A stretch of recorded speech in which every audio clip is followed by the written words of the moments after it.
Hi everyone, welcome to today's webinar for how to get started within Zeropark, how to set up your campaigns.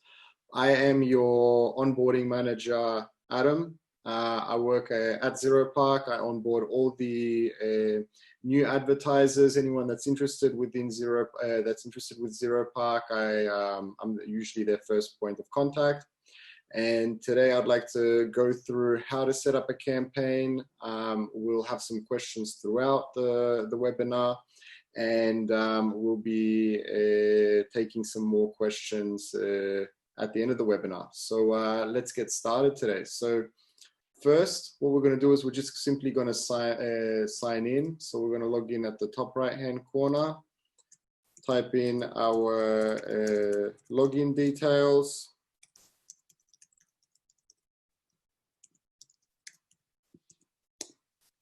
and log into our account.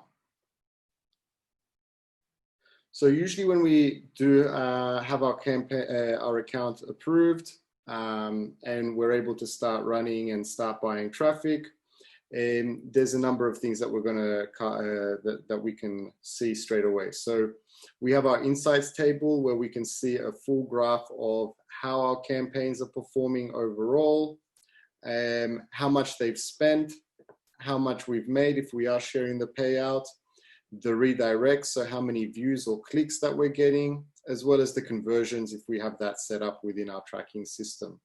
So we're able to see all of that, all of this data, along with a full list of all of our different campaigns. So today, all we're going to be doing is going through the campaign setup. But as you can see, everything looks exactly the same as how it would look like in your account. We set up our campaign in the top left-hand corner here by clicking New Campaign, and then we can select our type of traffic. So we offer 4 different types of traffic within Zeropark. Domain traffic, which is any misspelled or expired domains, which if the user types in, then they are redirected to your offer's landing page. We offer pop traffic, and that's a mixture of pop-up and pop-under traffic. And this basically occurs whenever a browser's tab is loading, a new window will appear with your offer. Both domain and pop work on a cost per view pricing model, so CPV. So whenever the user sees your offer, whatever your bid was placed, that's what you'll be paying. And we also offer push traffic, which is push notifications. We offer 2 different types of push traffic. The classic push, where users click to receive notifications from a website, and your offers will be sent out to them either through the desktop browser or the mobile. We also offer in-page push, which is whenever a user visits a website, a little notification appears on the right-hand side.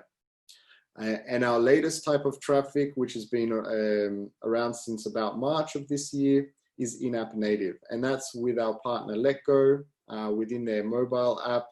When users are scrolling through the different postings or listings, your notification, your advertisement will be shown in between the different postings.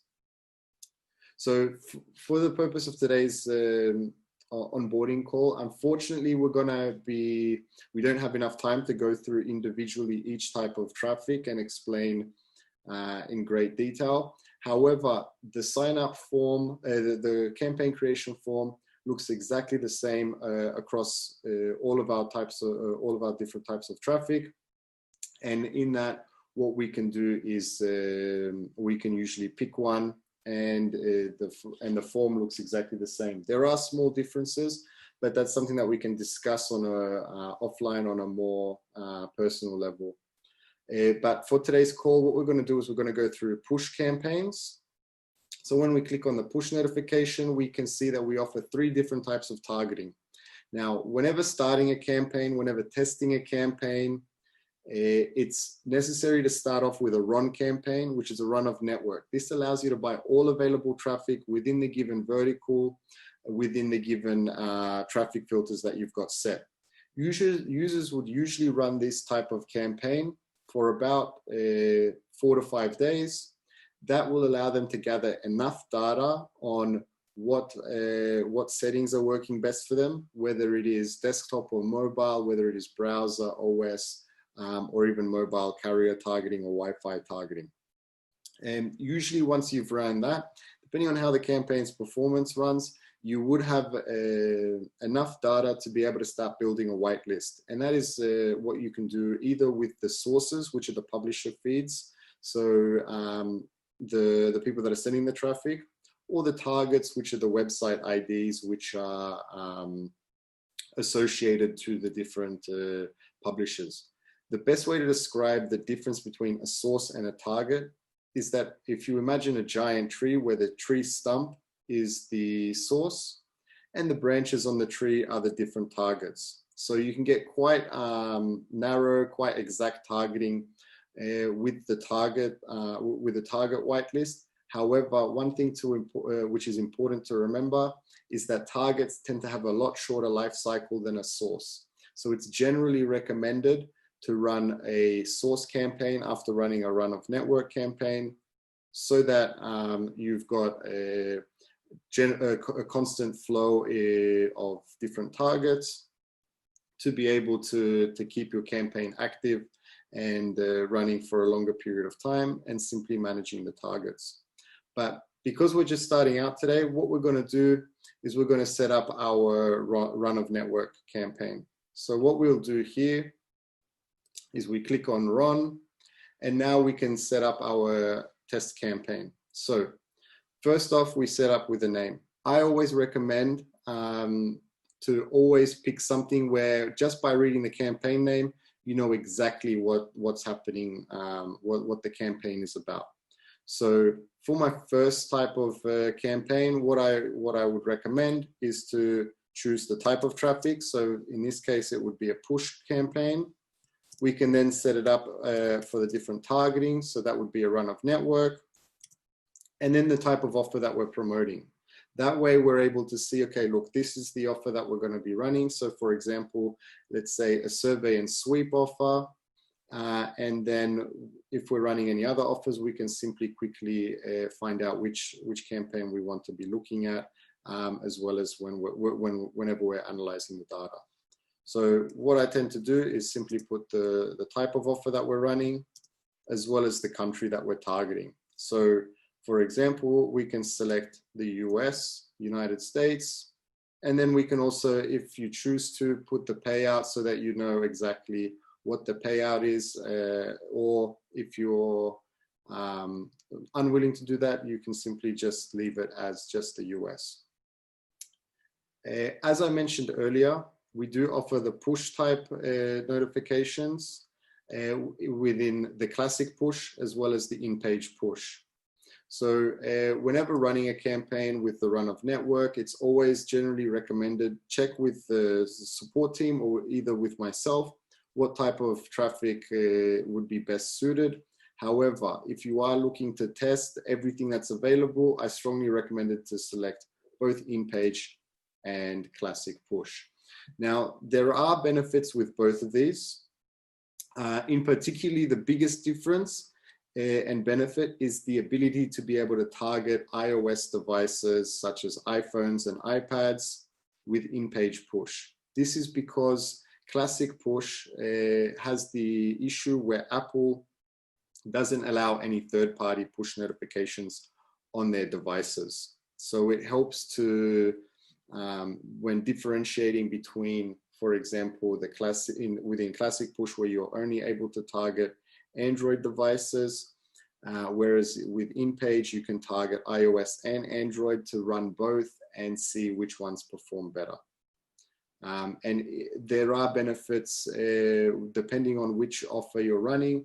Some offers may require only in-page push, some offers may require only classic, and some may require a mixture. It all depends on the restrictions that the offer has. Now, with push notifications, it's a cost per click pricing model. What this means is that whenever the notification is sent to the phone or desktop browser, you as the advertiser do not pay for that notification being sent unless the user clicks on that notification.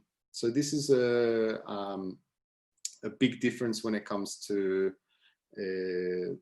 opposed to POP or domain redirect, or even in-page native, which work on a cost per view pricing model.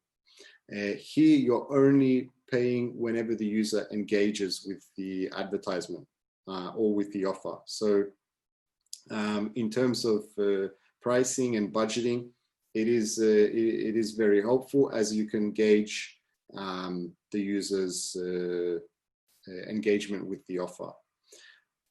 Moving on, we have the ability to target different countries, regions within the country, so that can be by the state or province, or even by the city. So for this demo, what we're going to do is we're going to select the United States. And as you can see here, we can already select different states within the United States. We can even target specific cities. And as you can see here, each city has in brackets the state associated with it. So it makes it quite easy to differentiate which city belongs to which state. As well, when a common question that I quite often get with this is in terms of targeting. So how do we know that the users are in fact within that region or within that city? All of this is done by IP addresses. So there's no risk of running a campaign and, for example, getting traffic from Canada or Mexico, for example. Because this is all done with the IP addresses, you can rest assured that all users that receive your notification or view your offer will be within the US, as it will be all targeted to US IP IDs. We do offer language targeting for our devices, for our campaigns as well, and this is based on the OS languages settings. This is usually pulled from a database that we have, and as you can see here, we can target specific OS language settings. However, when it comes to running campaigns, I strongly recommend to target all languages, unless you have a campaign which is in separate languages. So therefore, for example, Canadian users might want to run a campaign with French language targeting and a similar campaign with English language targeting to see which one performs best. We also offer bidding and budgets available. So with this, we can set a campaign bid. Now, at the bottom here, you can see the suggested bid for the United States is 0.04. And this is overall for the whole of the United States. And this is something that's very important to remember, because a lot of advertisers tend to forget that their bid can vary based on their offer, as well as based on their traffic settings, which we'll get into in a little bit further. However, whatever the recommended bid is, either recommended by me, by the system, or even our traffic calculator or the support team, it's always important to bid just a little bit above, so that you have a more competitive bid on our network. Therefore, you're able to win more traffic, bid more competitively on the higher quality feeds, which tends to have a lot more competition, and therefore basically giving your campaign a lot more exposure, promoting your offer, and having a greater chance of having a successful campaign. So for this demo, what we're going to do is we're going to set it up at 0.05. So we're just above the recommended bid. We're going to see how the campaign performs over the coming days. And then depending on that performance, we may increase or decrease our bid. We also have a daily budget and a campaign budget. Now, the daily budget, it's how much you want to spend overall throughout the whole day. And the minimum on that is $20. However, whenever testing, I strongly recommend to set a minimum daily budget of $100 US. The reason for that is anything less will, your campaign will be running for a short period of time. You want to have your campaign to try and run for a long enough period of time so that you can see exactly what's performing at different times of the days, seeing how everything will be working overall. Whenever running any campaigns, I also strongly recommend setting a campaign budget. Now, because we're setting up a RON campaign, we're testing for about 4 to 5 days. We want to run a campaign for about $400 to $500. The reason for that is we want the campaign to stop spending as soon as we hit that money, so that we're not going to blow our entire budget on a single campaign. So what we'll do is we'll set it up at $500 to test. And it's very important to remember that it has to be as 500 or as whatever number that you put, so that there's no there's no currency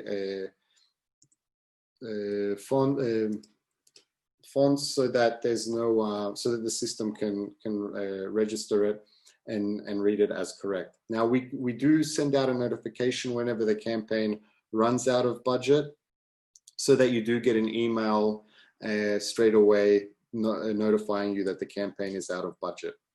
We also offer a source daily budget. Now what this helps to do is this helps to limit the spend and cap the spend of each source or publisher feed on a daily basis. Now, depending on what you set your daily budget, I do recommend setting up a source daily budget, so that you're allowing the other sources, which may be less expensive, to have a fair chance at winning the traffic, so that not one source eats up your entire budget.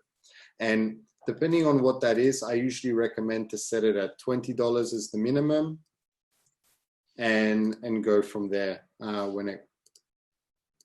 when setting up a test campaign. Once you've moved over and you're starting to optimize and improve the performance of the campaign, you may want to increase that source daily budget. You may want to have it set to unlimited. So it all depends up to you and on how your campaign is performing. However, at the very beginning, when starting out, I always strongly recommend to set this up. Now, one important factor when it comes to push notifications, which is very important to always remember, is the fact of delayed clicks. Now, what happens there is notifications get sent out, and in the meantime, a campaign can get paused, it can run out of budget, it can be updated, and it needs to be approved by our campaign approval team again. And in the meantime, because those notifications were sent out, users can still click on those notifications, which as a result, your campaign can still spend. Now, this is quite a common occurrence, and your campaign can go over budget by a small bit, usually between $5 to $10. So it's always important to remember that when setting up a campaign budget, and as well as a daily budget. The next is what we're going to get into, which is the traffic filters. Now, these traffic filters help users to identify and target the best performing traffic for their offer. Usually when setting up a run of network campaign, when testing the network, you want to target everything that's available, of course. However, certain offers might have restrictions, such as only mobile, only a specific OS, or even only a specific browser.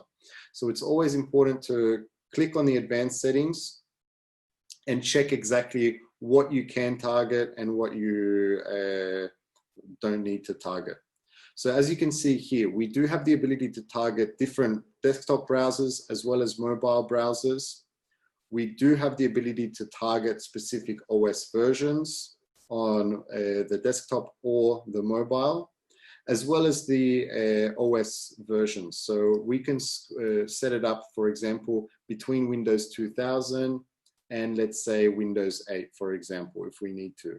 We can even turn off specific browsers to only target, for example, Safari, and only target Safari users on Windows and Mac OS. The same with the mobile, with mobile OS targeting, as well as the OS version targeting. We can simply slide across and target specific OSs. and their OS versions. Now, one thing that we do have the ability to target with Zeropark is to target mobile carriers. Now, this is only available when you select mobile only. And when you scroll down here, you can select the target carrier and Wi-Fi traffic only, carrier traffic only, or even selected carriers. So when we click on that, we can select on a drop-down box and scroll through the different mobile carriers which are available, or we can simply search. So for example, we can search here and select AT&T.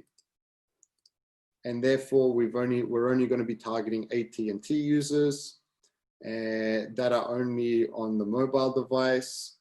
And for example, we can switch off here to target only Android and iPhone users who are only browsing with Chrome, Samsung, Firefox, and Opera. So this helps to limit your spend so that you're targeting traffic which is only going to be directed to your offer. And the next is our frequency filters and adult filtering. Now the frequency filter, this is how often the same user will receive the notification. And one important thing to remember here is that with the nature of push traffic, some notifications are sent out from publishers on an hourly basis, some on a daily basis, some even on a weekly basis. So it's always recommended generally to select 24-hour targeting. And what this will do is help to limit how often the same user receives your notification. With the adult filtering, this helps to target what type of adult sites you would like to send those notifications to, or have users visiting your offer from. So with non-adult, it's anything that is mainstream, and with adult, it's anything that is pornographic in nature. So depending on the offer, you may want to target adult only or non-adult. So when it comes to these types of options, it's always important to read our campaign guidelines, which you can find on our Zeropark documentation. And this will help to show you what is and isn't allowed on different types of traffic, as well as different filtering options.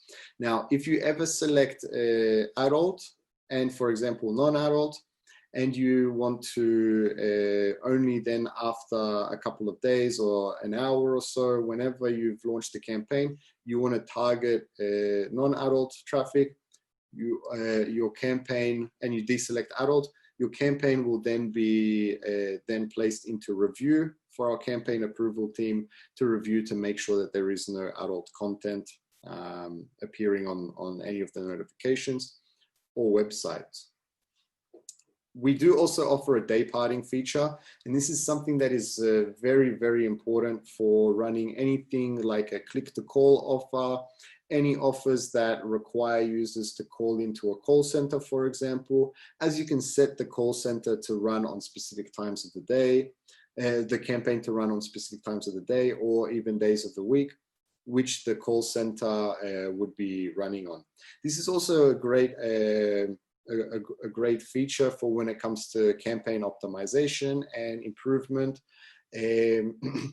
of performance, as you may see stronger performance on certain days of the week or certain hours of the day. However, it's always important to have a long enough period of time. I usually recommend anywhere between 3 to 4 weeks so that you can see exactly any trends which are happening throughout the month to know exactly what would be the best times of day, what days of the week to target. The next section is my favorite section, to be honest. And this is where you can allow your artistic integrity to really thrive and be as creative as you can. And this is where we can upload our creatives. So we have a maximum of 10 creatives that can be active at any one time during the campaign. If you want to add any more creatives, then you need to delete a previous creative and upload a new one. So it's quite simple. You can see the technical specifications on our campaign guidelines for push as well, but you can get some, the most important ones here. So as you can see, 10 files, 192 by 192, JPEG and PNG, and up to 200 kilobytes. Now, it's quite simple. You simply click on the browse button. We're just going to quickly go to the desktop, and to the pictures, and we're going to upload a creative. So for example, we're just going to upload these photos of some Samsung phones. We simply put it there, and we can click now to claim your free phone. And as you can see on the right hand side, we have an example of what it looks like on the mobile device, as well as how it looks like on the browser. Now here we can also we can also type in a description. So claim now, running out. And we can also, as you can see, we do have some smiley faces, so we can add some emojis, and we can click here as well as here, for example, and upload different creatives. So as you can see, it's always recommended, usually when running any campaign, to have about 2 to 3 creatives, constantly updating them every couple of days so that you can see exactly how the creatives are performing and see which one's performing better, which one's performing worse. And based on those results, we can start to look at updating them and changing them. So for example, if you see that the creative with emojis is performing better, then the following creatives should have more emojis. If you're seeing it that a certain text is making it perform better, you should look at that text and look at the differences as well. Is it too many exclamation marks? Is it too many emojis or not enough emojis? Or even is it the picture that can change? So it's always important to have that information and keep track of it, because you want to always try and keep these creatives fresh to always grab the user's attention. So moving on, you just need to click on the tick, and as you can see, it just gets saved automatically. If you may add any new creatives or make any changes to the creatives, those creatives will also need to be reviewed again, and they won't be active on the campaign until they get approved by our campaign approval team. The next section is our destination URL. And what this allows you to do is provide the link of the campaign that you will be promoting. So once you've got your tracking set up, you've got all the tracking set up between your offer and your tracking solution, you'll be setting up the campaign there. And that tracking URL will be the destination URL, which is also the campaign URL within some trackers, and you simply post it here. Now, at the bottom, we do have the conversion tracking, and we do offer different pre-made postback URLs, which are server to server, and they're also unique to your account overall.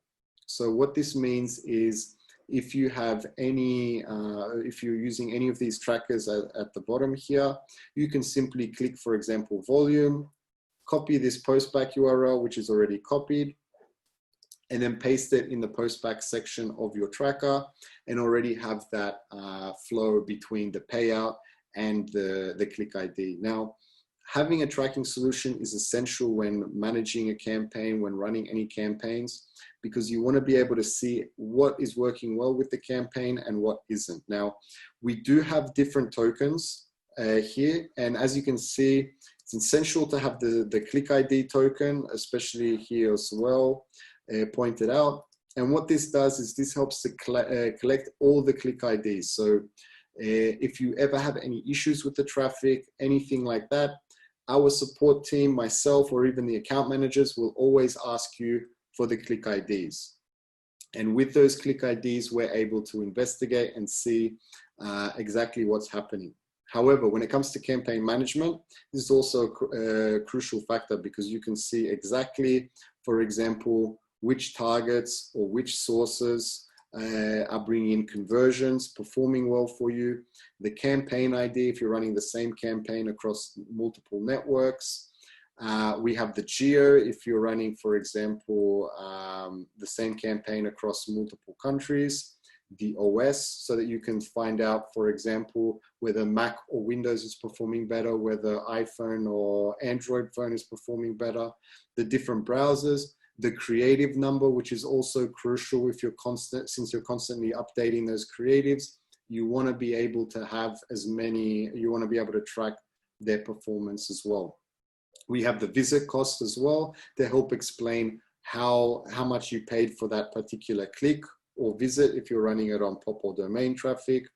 The traffic type as well to help differentiate whether it is, for example, pop, domain, or push, the mobile carrier, and then especially if you're running on push with in-page push or classic push, the push type, so that you can identify which one is in fact performing better for you and which one is will require more time to focus, for example.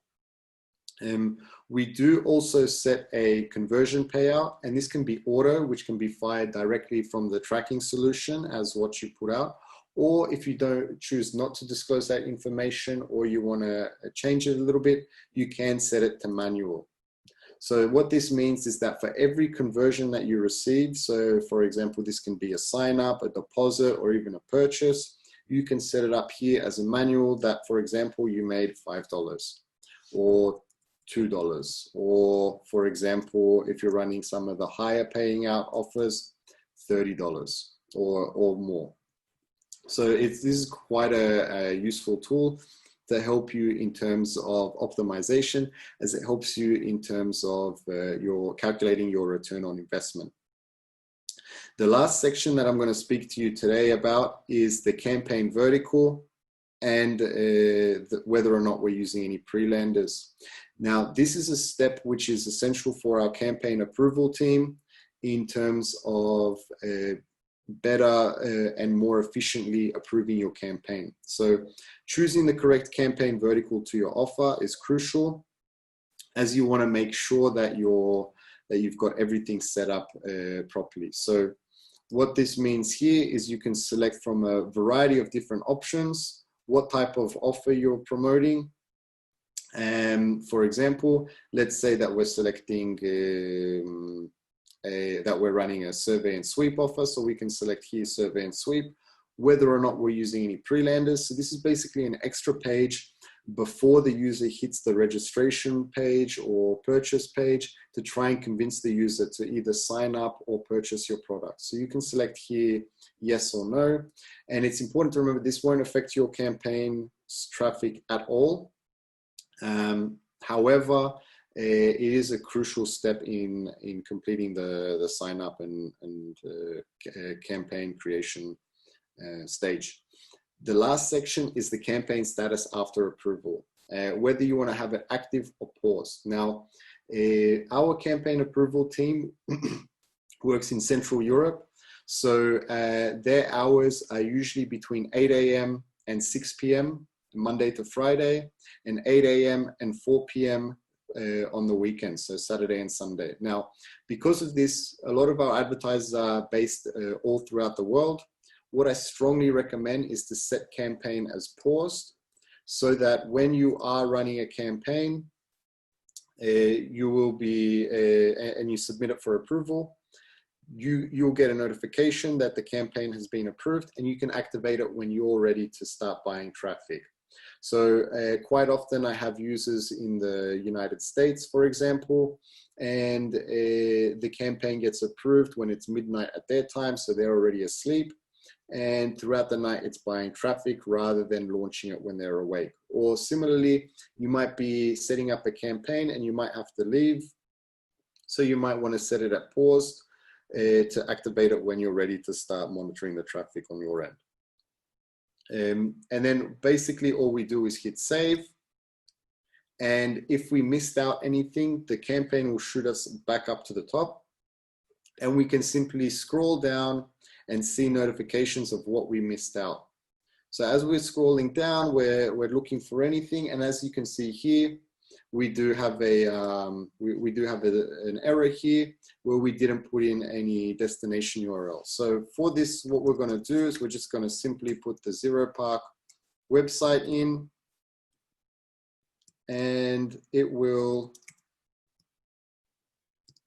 allow us to continue forward. So as we keep scrolling down, we can see that we didn't put any payout. So for this demo, we're just going to set it to auto, and we're going to hit save.